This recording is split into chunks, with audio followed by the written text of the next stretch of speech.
everybody, Mac here, and welcome back to the show, and good morning. At least it's morning as of the time of this recording, and who knows, maybe it's morning when you're watching. What we have here for another Wonder Wednesday is DC Direct, DC Collection by Jim Lee.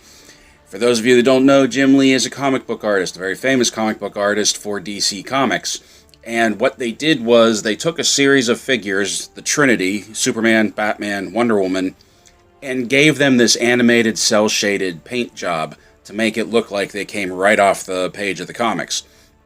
I don't know if this was supposed to be a full-blown series, or if they always planned on just doing the big three.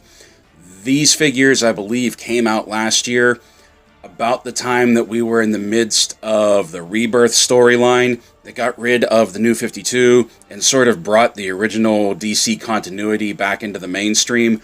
I bring that up because all three of them use the New 52 mold for the action figures. And I'm thinking that since they did this during Rebirth, this was basically them trying to just get more money out of the body molds of the New 52 figures before they went away. Now, we will never know if this was supposed to be a full series because DC Direct has been canceled this year. But we have these, and if you take a look at the top of the box, you can see it says GameStop exclusive. Yes, this is another exclusive, and it is only available at GameStop. I got this one at GameStop.com. I believe it was $15. I can't really remember. I can't say definitely, but I will leave a link to this in the description below if you want to check it out.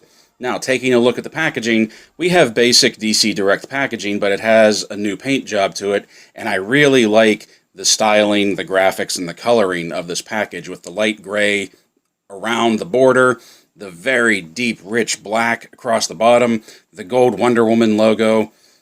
I really like the look. I really like how it pops. It stands out on the shelf.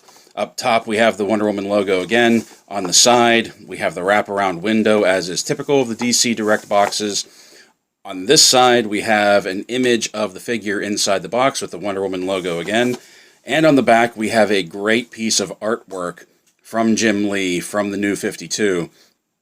And I'm actually thinking that this box I'm going to keep, and when I display the figure, I'll set the box up behind the figure and have her right here next to it, just as a contrast, because if it's the right height, and we'll take a look at it later, it may even come underneath the Wonder Woman logo, so that might be interesting for display purposes.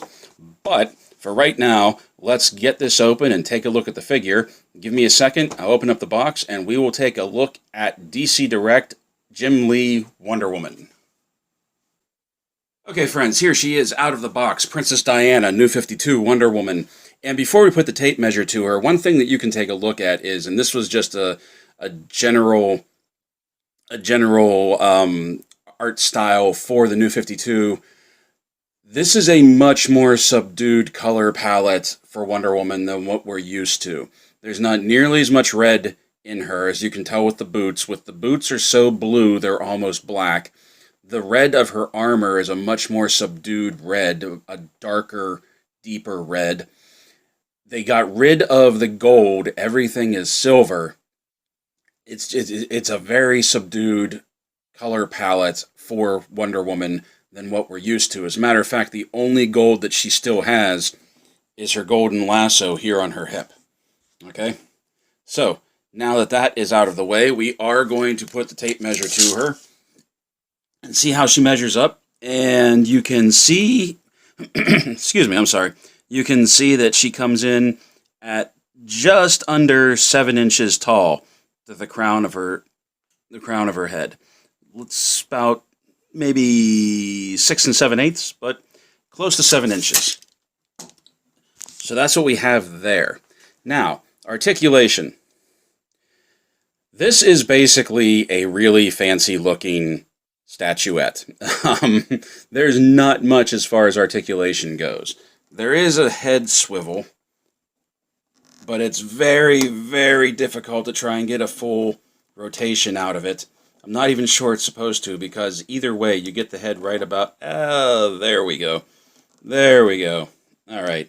that huge mane of hair of hers, which I love. The sculpt is fantastic, and we'll take a look at that in a second. But it makes it really difficult to get a swivel out of her head. There is a ball joint, so she can look down, but she can't really look up because, once again, this mane of hair blocks her. Arms can come out to the sides.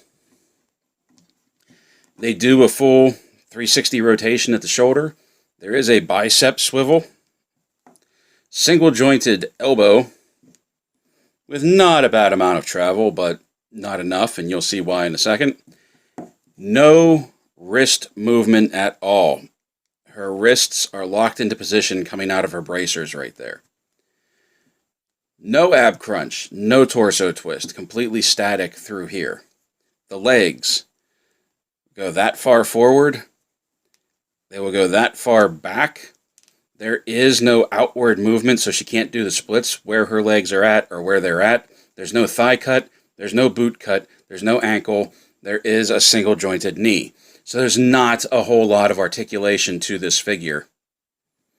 As a matter of fact, her standing pose, you have to tilt her back a bit to get that arch going with her back, which is honestly kind of how she stood in the New 52, for what that's worth. Like I said, no wrist swivel, bicep swivel. Only this hand is a gripping hand, but she comes with no accessories. This is always going to be a clenched fist. The lasso of truth does not come off. It is molded in place. So, like I said, she's basically a very fancy-looking statue. And I don't have a problem with that. You're going to buy this. You're going to put this on your shelf. It's going to be interesting to look at. It's going to be a conversation piece. I'm assuming you have nerd friends. But you're not going to get any dynamic posing out of it. As a matter of fact, if they were going to do this, I almost wish they would have put her in a pre-molded pose, even if it's just this power stance, given her no articulation, and just let the art on it speak for itself so you don't have things like these elbow rivets right here. If they would have released her like this with no articulation with the paint job on it, I think that would have been a very interesting piece. That would have been a very beautiful looking piece without the cuts for the articulation, because the articulation is just feh. And I get that was the articulation for the New 52 characters in general, and I don't understand that. Because one of the things that has always been a metric to me for a Wonder Woman figure is if she can get that iconic bracer stance, and she cannot. So, with that out of the way, with the lack of articulation on display, let's bring her up a little closer, and let's lift this up, and let's take a look at her face sculpt, because her face sculpt, the molding and the sculpting on this figure really is something beautiful. Like, her face sculpt is fantastic, and I love those eyes. I always love how whenever they get the eyes of Diana right, they're always like this piercing blue, which is fantastic. She also has this really, as I mentioned before, this really thick mane of hair that comes back off the shoulder here, and you can see it has a swoop to it, like it's being windblown. And I hope you can see it in the camera, that she has this mane of black hair, but they also gave it some blue highlighting where the light would be hitting it up front to give it some detail work, and I think that is fantastic.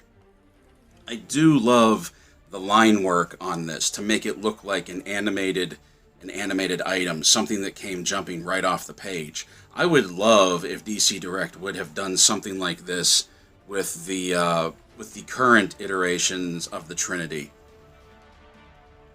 As it is, we're not going to get it because there is no more DC Direct.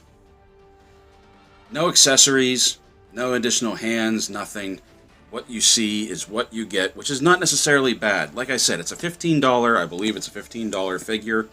So if it's something you would be interested in, or with Christmas coming up, if there's somebody you know that would be interested in it, it's not going to break the bank. You're not going to have a huge investment. It's actually very reasonably priced for an action figure of its size and for its look. And if you're a Wonder Woman fan or a DC fan, I think it's a unique piece to have on your shelf. For the price I paid for it, I'm not disappointed that I bought it. I just wish I would have rather seen it not articulated at all and just be a mini statuette. So that's what I have for you today. As I said in previous videos, I will be taking the rest of the week off for Thanksgiving, so if you're in the States, if you celebrate the holiday, happy Thanksgiving, everyone. I will see you in December, so until then, play well, stay safe, stay healthy, and as always, thank you for watching.